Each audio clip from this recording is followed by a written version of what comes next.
Most humans feel that they're making a meaning when they can see their impact on other people. This is where my question, who is served by the work that we do, comes in. Every department has an answer to that question, and it doesn't always lead to the customer or the stakeholder. Sometimes it's internal.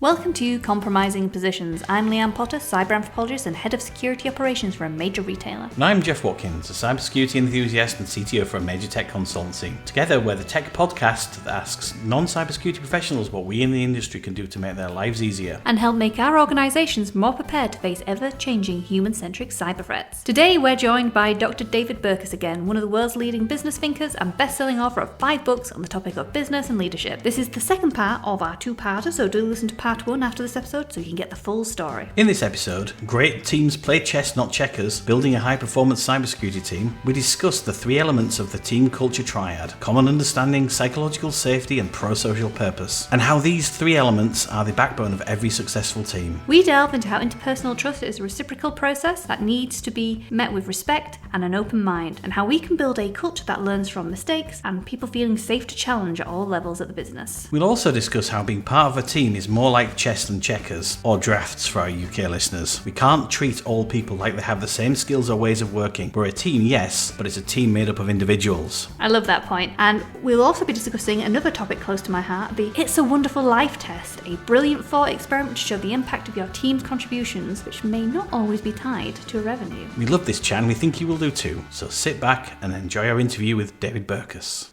In Best Team Ever, your book opens with a diagram, a triangle on each side that has the following, and I do love like a triangle diagram, coming from thinking about project management, the cost, time, quality. It has the following: common understanding, psychological safety, and prosocial purpose. Can you explain the triad and why it might help us make better teams? Yeah. The worst thing we did was probably let that book go to print without naming the triangle, right? So it doesn't have a name. Call it whatever you want. Team culture triangle, triad. I like that one. But 3 elements. When you look at, there's about, in organizational psychology, there's about 40 years of great research on specifically on team culture, not organizational culture. Organizational culture is really just the summation and averaging out of various different team cultures. But where we feel engagement, where we feel purpose and meaning, et cetera, is really on the team or teams, plural, that we work on, right? And so when you look at that research, what you find is pretty much every high-performing team has these 3 cultural elements represented. And they're the ones that you said: common understanding, psychological safety, and prosocial purpose. Common understanding is sort of the basics of teamwork and collaboration. So this is how well people on the team know their roles and responsibilities, but also the context and the preferences of their coworkers. So they know what's expected of them, and they feel like they've got the knowledge, skills, and abilities to meet those objectives. They know their deadlines. They know what to expect of other people and how all of that work fits together. Very project management basics. But then there's another element to it. I call that the clarity piece. There's an empathy piece too, which is how well do we know our actual coworkers? How do we know their preferences, their strengths and weaknesses? Even nowadays, even the context that they're working in. Who's in an office today or a co-working space? Who's at home? Who's on the road? How are people working? In order to collaborate best with people, you have to understand those differences. And I use empathy to describe that, not because it's like you have to know them so well you feel their pain, which is, the term we often use for empathy. But how about you know them so well you could predict their behavior, you could predict their response, and as a result, you could shape your work accordingly to collaborate best with them. So that's common understanding. Psychological safety. This honestly isn't new for anyone that studies teams. Amy Edmondson's done amazing research in this regard for the last 30-something years, and it is how well on a team-wide psychological safety is how well you feel the team is safe for interpersonal risk taking. And interpersonal risk-taking encompasses a lot of different things. It is speaking up because you disagree. It is sharing that crazy idea that you're not sure if it's going to work, but you want to put it out there because you're excited about it. It's admitting a failure, admitting that you made a mistake and talking about the lessons learned from that. All of those things, or we sometimes use the phrase too around identity, the risk of sharing your full identity or bringing your whole self to work is the term we often use. So there's a belonging element to psychological safety as well. So that's how well that's felt at a team level. Now, no surprise, right? If you need people to bring their whole selves to work, if you're going to understand them best and collaborate with them, but also you need people to speak up when they disagree because you need that task-focused conflict to find the right solution, right? You need people to share those crazy ideas that you might not go with, but you never know. So psychological safety becomes incredibly important, not only for continuous learning on a team, but also for just regular increases in performance because you're trying new things and learning from them. That's going to mean you're performing faster and better over time. And then the last element, the one we sort of talked about a lot already on the stories piece, is pro-social purpose, which is not just purpose, mission, organizational vision, all of that. That's great for keeping people aligned. Here is what we do. Or my friend Roger Martin says, here's where we play and how we're going to win. That's a mission statement. That's great. But most humans feel that they're making a meaning when they can see their impact on other people. This is where my question, who is served by the work that we do, comes in. Every department has an answer to that question, and it doesn't always lead to the customer or the stakeholder. Sometimes it's internal, but people want to know that. They want to know that the work they're doing matters, not only because it makes a contribution to the organization as a whole, but that it impacts the work and lives of other people. And they want to hear those. Again, that's not a metric, that's a story. This is important not only on an individual level from motivation and engagement standpoint, but you actually see in teams where there is a strong sense of pro-social purpose, you actually see increases in the nerdy organizational term is organizational citizenship behaviors, but let's just call it teamwork. You see an increase in people's willingness to put the priorities of the team over their own individual priorities or desires. So you see more we and a lot less me, which means the team collaborates better as well. So those are the three: common understanding, psychological safety, and pro-social purpose. You would be hard pressed to find a high-performing team that doesn't have all three elements together. And when I work with teams, especially senior leadership teams, I'm just to be honest, that are sort of dysfunctional, it's usually because one of those three are missing. Which one's missing most commonly, do you think? I almost felt like maybe I should go into that. Okay, I'll be totally transparent. It depends on where they are in the organization. For a frontline team, it is usually that sense of common understanding. The roles are not all that clearly defined and what have you. For a middle team, it's really hard to feel that sense of pro-social purpose because you're not directly connected to the customers, but you're also not in the senior strategy making space. For senior leadership teams, it's almost always psychological safety. If you think about a large organization, large enough to have an LT, right? So, even 100 people is large enough, but in particular, your large multinational organizations where everyone has a title that starts with a C, those often aren't teams, or at least they don't function that way. They function like everyone is the duke of their own little fiefdom, and they all come in and they report what their sphere of influence needs. So the CTO is fighting for their department, and operations is fighting for this, and HR is fighting for this, and everybody. What happens in that environment is that people don't trust each other enough to take the risk and say, we're falling behind here, and that's why I'm bringing this up. They always want to look like we're one of the most valuable teams in this organization, and that's why you need to fund us. And so nobody is real. And then the other thing is, truthfully, psychological safety is missing from a lot of different organizations, and so it compounds at the senior level. I mean, one of the things I tell a lot of leaders, even if they're earlier in their career, is that the reality is, unless you are deliberate about making people feel psychologically safe around you, the higher up in an organization you go, the less accurate the information you'll be getting is, because everybody wants to cover it up at every single level. Absolutely. And especially to the big boss. I'm really glad you elaborated on that, because what it was making me think about is we had Melina Palmer from the Brady Business on the show, and she was discussing how in organizations, because of the sort of tribe, almost like a tribe mentality, is everyone's fighting for different resources. And the way organizations set that up is your own individual targets and purpose is not aligned with the team next door to you. And therefore, when you are fighting for those resources, you have to throw the other team under the bus and say, well, they're blocking me from doing what I need to do. And that's where that sort of behavior comes out. Very interesting, isn't it, that when you've got a company that all seems to be on the headline, they've got a vision and a purpose and a mission, and it's one of them, but then they kind of have this, I think I mentioned it in her recording as well, kind of an Ayn Rand model where they're all in cutthroat competition with each other. Yeah, and not only, just to be totally candid, not only in competition for the current team they're on and the resources that team needs, but often in competition with each other for promotion. Right? If I show you a weakness, you might take advantage of that when we both are going for that next job. And so that's a huge problem. When you have an organization where people feel like their individual competition is colleagues for promotion more so than competitive companies or things like that, that's going to have a huge negative effect, not only on psychological safety, but on their willingness to collaborate and what have you. It can be dangerous from a variety of different ways. And I think that side of it's often neglected because we often think, we're in competition with our competitors, but actually that competition extends all the way through the organization, even to someone not even on the same team as you. But again, another reason why I'm glad that you kind of went into detail on that one is because I think actually from a leadership perspective, when you were discussing the different areas and the levels, big cybersecurity teams do have levels. So we have our people on the front line, dealing with what we call the grunt work. Very tough job, but very, very important.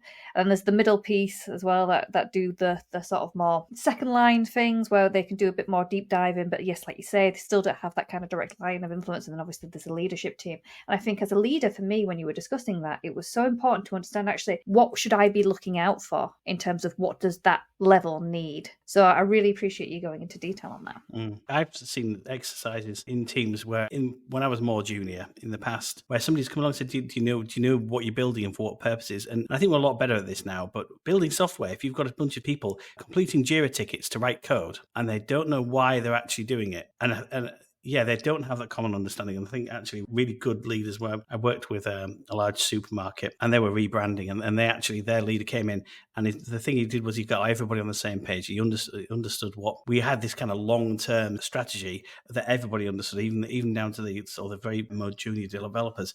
And there's a great phrase in your book. It says, great teams play chess, not checkers. Yes, for our listeners, could you describe what you mean by this? Yeah. So this really comes back to that common understanding piece and the empathy piece, right? Which is that as a leader, you don't want to be unfair to anyone on your team. Obviously, you want to be equitable, but equitable doesn't necessarily mean equal. Different people have different strengths, weaknesses. They have different desires. The big thing I'm dealing with a lot of organizations right now is we think about hybrid, and everybody just says blanket statements like 3 days a week. Well, some people that actually could drag their productivity. Maybe they're introverts, or maybe they need to do, like you said, the grunt work, which is work that you shouldn't be interrupted when you're doing. So being at home more often suits that. Other people need to be in meetings much more often. It's more efficient if they're there more often, right? Even just your even just your regular check-ins with individual employees. Some people you need to check in with daily. Some people it could be weekly. Some people you can probably go 2 weeks without bugging them and they're still going to be really productive. And so that's what I mean. In checkers, every piece moves the same way. And so you treat everybody similar. But great teams play chess. In chess, every piece moves slightly differently. It has different strengths and weaknesses. It has different vulnerabilities. And great leaders sort of know they need to treat the people differently in order to treat them equitably, and in order to get the best performance out of the team. They need to know who the go-to people are and what have you. And that comes from knowing, again, strengths and weaknesses, preferences, past histories,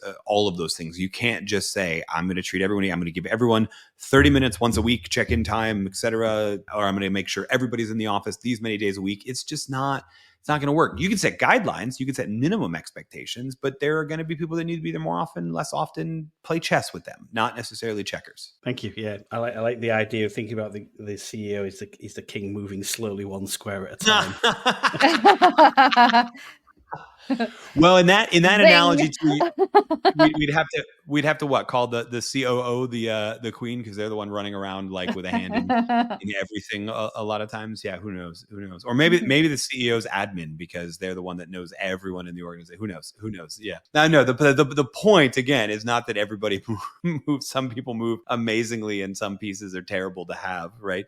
It's just that everybody moves differently, and you got to respect that and honor that. And the only way it's going to work is if you move the pieces in conjunction with each other. You've got to know where the other pieces on the board are in order to be able to treat that person properly too. And so all of that flows from that empathy side of common understanding. Yeah, absolutely. I absolutely love that analogy. Really, really do. You've talked about the importance of trust to build psychological safety, in particular within sort of discussion to time and time again about not feeling like a police state when you're going to work. But trust can't just happen, and it needs to be earned, and you have to have that earned based on the experiences you have with teams and developing empathy. And I think it's particularly important when it comes to cybersecurity to build up that trust. So when something happens, you can call on people, because people are our best defense when it comes to cybersecurity. There's a lot of discussion about people being the weakest link. I don't believe that. I think people are our absolute best defense there, but we just need to hone them. So how do you suggest we build trust with those that we need to work closely with?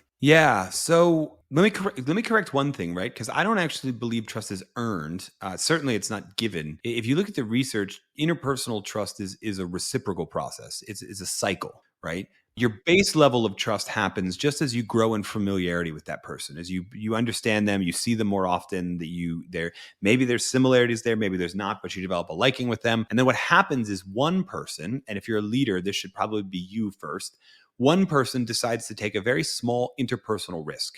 Share a failure, share a setback, share that crazy idea, disagree with the boss, whatever it is, take that interpersonal risk. And then that's when we're watching the response. And that's where trust has to be met with respect. They have to feel heard if they're sharing that crazy idea. That's why I love, you said it earlier, you try not to say no, but you try to say, okay, how can we do this in the most secure way, right? What you're doing there is you're honoring their idea. You're still respecting it. You're not just shooting it down. We've all shared our big idea with a boss at some point in our career who shot it down immediately because of budget or this or that or what have you. We don't trust that person as much anymore. But if they hear us, even if they don't agree with us, if they hear us out and we feel considered, we feel respected, we actually grow in our trust, which helps us take a bigger risk next time. And if that risk is respected, we grow in our trust. And so it's this cyclical process that either becomes a virtuous cycle or a vicious cycle. Now, I said earlier, this cycle is happening all of the time between every individual on your team and everyone else. It's a dyadic thing. If you're a leader, usually you go first in two ways. Number one, in signaling that own vulnerability. You might talk about mistakes you've made in your past career and the lessons you learned from them in hopes that people will share their mistakes with you, that you're trusting them, you're taking that risk, etc. You also need to model respect. Actually, my question for most leaders when I'm trying to judge the psychological safety on their team is I'll point blank ask them, when was the last time someone on your team disagreed with you in front of the rest of the team? Ooh. And then how'd it go, right? If it was a week ago and we could talk about how it went, we can kind of diagnose that. A lot of leaders, I don't remember. We have a problem there, right? If you can't remember, we have a problem. It means no one feels safe to take any of those risks. So as a leader, you need to not only take those little risks yourself, but demonstrate a bit more respect. You're probably accidentally the type of leader that shuts all of those ideas down. Yeah, but I run efficient meetings. Well, maybe they need to be a little less efficient because you need to take the time to hear people's ideas. Whatever it is, but it's probably that respect thing. Respect is a learned behavior, and it's very difficult to do when someone is disagreeing with you. I get it.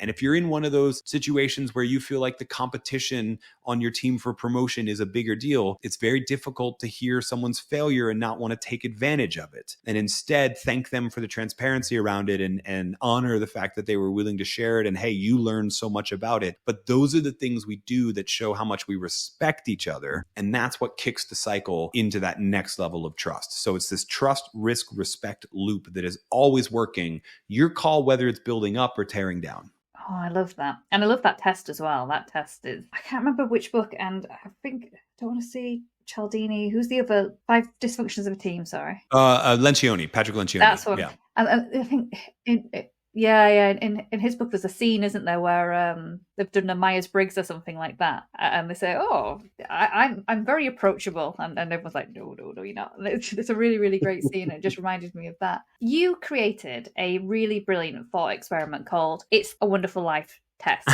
which happens to be one of my. I created it.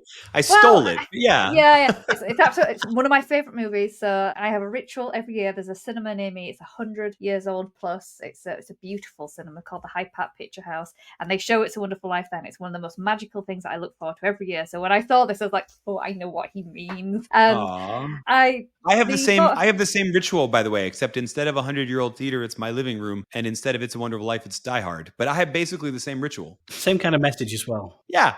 Same one. Same thing, yeah. Well, last year I bought a Die Hard advent calendar, and as the days go by, Hans Gruber Falls. Oh, I love it. I love it. Yeah, it's one of my prized possessions now. So Die Hard is definitely up there for me as well. We're almost there for the Christmas movies. Your thought experiment, the It's a Wonderful Life test. I think it'd be really great if you could explain what it is, because I think it would really help cybersecurity teams really prioritize their initiatives. Because from my understanding, and I'm probably butchering it now, you can go into more detail, but the idea behind it is if something didn't exist, what would happen? Is there no material change, or is there something we can do to make something better? Would there be a detrimental effect? I've butchered that. You tell it better. What is the It's a Wonderful Life test? So yeah, if you've seen It's a Wonderful Life at some point, you're familiar with the premise. If you haven't, it's a really interesting movie. It's a Christmas movie, even though it came out in July. It was actually a box office flop, and it wasn't until it was in the public domain and every TV station in the world could play it for free and not pay any royalties that it became a Christmas classic. But the premise is you have this guy, George Bailey, and George Bailey is depressed about his life, feeling like his life is meaningless. It's not shaping up the way he was, and he goes to commit suicide. Real bummer. I know, I get it. And then an angel named Clarence shows up. Clarence, by the way, worst name for an angel ever. Just terrible name, right? We like, Michael and Gabriel and Clarence. It's a terrible name. But anyway, Clarence shows up, and Clarence shows him what his community would be like if he weren't there, if he didn't exist, and shows him the negative impact of his absence, which by extension shows him the positive impact of his presence that he doesn't get to see. And so this really comes down to helping teams find their pro-social purpose, answer their question, who is served by the work that we do? So you run the same experiment, maybe less morbid. Maybe you don't say if our team all committed suicide, but you could say let's say we went on a team-wide retreat and there was an avalanche and we were stuck in a cabin for a month with no communication, or we're stuck in Iceland during that volcano. I don't even remember that, like a decade ago, and suddenly we can't. I think it's just coming back for some reason in the news.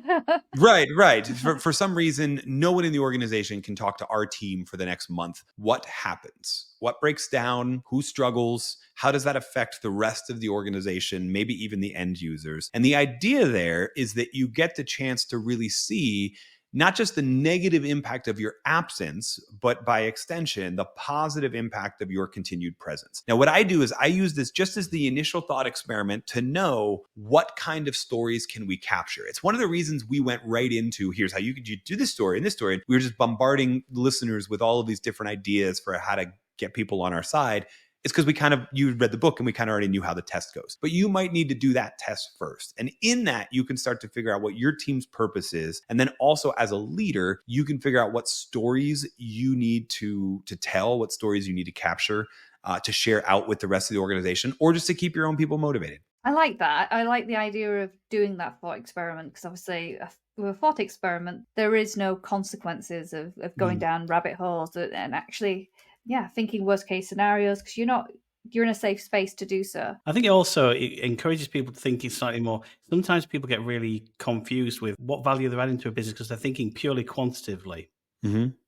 What numbers have I pushed versus qualitatively? Like some people who do a lot of glue work, I think it's actually probably this kind of experiment is probably very beneficial to them to understand the benefit they actually bring. Yeah, it's really difficult to run a P&L on every department inside an organization. Most departments, and this is, I hate this, truthfully, because we'll start to use words like, well, I'm in a support role. That doesn't mean your role is less important than a customer-facing role, right? Or we'll call sales they're the rainmakers or what have you, or the revenue generator. Well, I'll use all these terms to signify that some role is more important than others. And that's non-existent. Like I said earlier, if your role wasn't important, we would have outsourced it. If your role's not important 5 years from now, AI will be doing it, right? So the fact that you're there means that your role is important. You just need to think about why. And it doesn't necessarily mean because it generates more value than it costs. It may mean because it empowers another team to then generate more value than the overall costs, right? That's how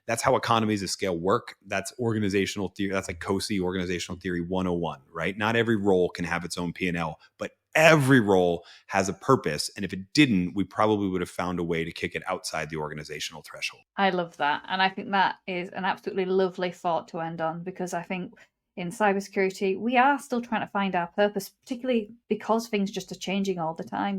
For a long time, the technical controls were our kind of savior because we were able to put things in place. But as we were sort of more and more seeing is the more technical controls we can put in place, the more the cyber criminals are just thinking, okay, I'll just go for the human element, and there's very little control we can actually do about that without really understanding and having that sort of empathy that you were discussing earlier. And as you say, not empathy in the say crying every time something goes wrong for that other person or anything like that, but the empathy of understanding what does their day look like when you put those security controls in front of them. What is the context that they're receiving that in? Are they in a call center targeting frustrated taking loads of calls, having to deal with 100 things at once, and then you come in and say, now I need you to do this and look out for this. They don't have time to do that. And having that kind of empathy to understand that, I think, is really, really important. Yeah, totally. So thank you so much, David, for being such a wonderful guest. I've learned a lot, as I say, I'm definitely taking some things back into the morning meeting. If people want to find you and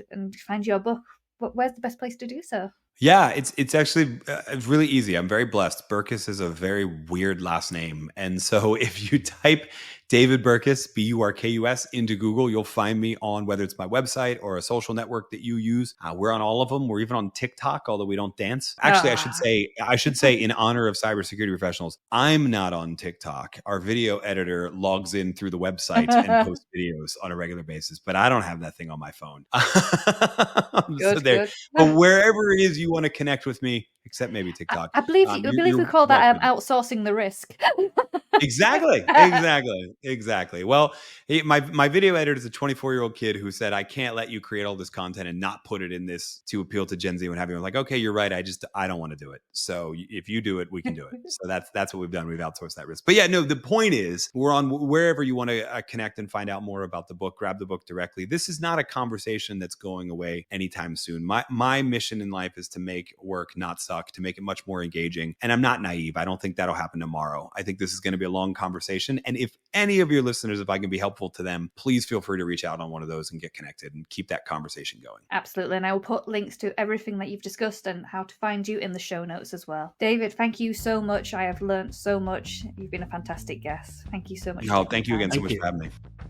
Well, part 2 of our talk with David was just as exciting as the first part. Yeah, I really enjoyed the Team Culture Triad discussion. There's a book worth of wisdom and insight just in that one diagram alone. So I'd say his book, The Best Team Ever, is an essential purchase. It was fascinating to hear David's take on which of the three is the most challenging at each level, but no surprise that psychological safety is a common problem at the top. I also loved the It's a Wonderful Life test. It's such a fun way of reminding us the profound impacts our teams have, not only in terms of outcomes, but also in empowering each other and fostering an environment where learning from our mistakes is not only encouraged, but celebrated. I wonder what the Die Hard test would look like, given they're both iconic Christmas movies. Maybe you would crawl over broken glass to get to Yippee-ki-yay. Anyway, links to everything David discussed in this episode can be found in the show notes. And if you like the show, please do leave us a review and a share on LinkedIn or in your teams. It really helps us spread the word, appease the algorithm gods, and get high-quality guests like David on future episodes. And just a reminder, the deadline for the European Cybersecurity Blogger Awards is fast approaching, so if you enjoyed this episode, do give us a nom. And details of the way you can nominate us will be in the show notes as well. Now, next week is our final episode of the season, and as is tradition, we're going to do a special deep dive with just the two of us. Again, we're talking about AI and cybersecurity, because that's all anyone really wants to talk about these days, but I think that's another reason why you should subscribe so you don't miss a thing. Don't worry, we've got plenty more seasons in us. Yes, we will be back, but for now, that's us. We hope you enjoyed this episode. See you next time, keep secure, and don't forget to ask yourself, am I the compromising position here?